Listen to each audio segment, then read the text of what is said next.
તો તમારા બધાનું સ્વાગત છે ગુજુ યુનિક રસોઈમાં। તો આજે આપણે બનાવવાનું છે આલુ સેવનું શાક। તો હવે આપણે પહેલા કાપવાની છે ડુંગળી। તો હાલો ડુંગળીને કાપી લઈએ।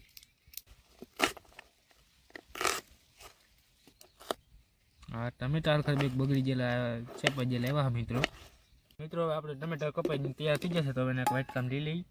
આપણે તેલ નાખી દઈએ। તો મિત્રો હવે આપણે ડુંગળી નાખી દઈએ। તેલ ગરમ થઈ ગયું એટલે મિત્રો હવે આપણે ટમેટા નાખી દઈએ। મિત્રો આલુ સેવ બનાવવા માટે પાણી રેડી દઈએ આપણે। પછી મીઠું નાખી દઈએ સ્વાદ અનુસાર। નાખી દઈએ આપણે। તમારે તો જો મિત્રો વધારે શાક બનાવવું હોય તો વધારે પણ આલુ સેવ લાવી શકો છો। મિત્રો આપણે આલુ સેવનું શાક બની ગયું છે। તો આપણે એને ટેસ્ટ કરી લઈએ। જો તમે આલુ સેવનું શાક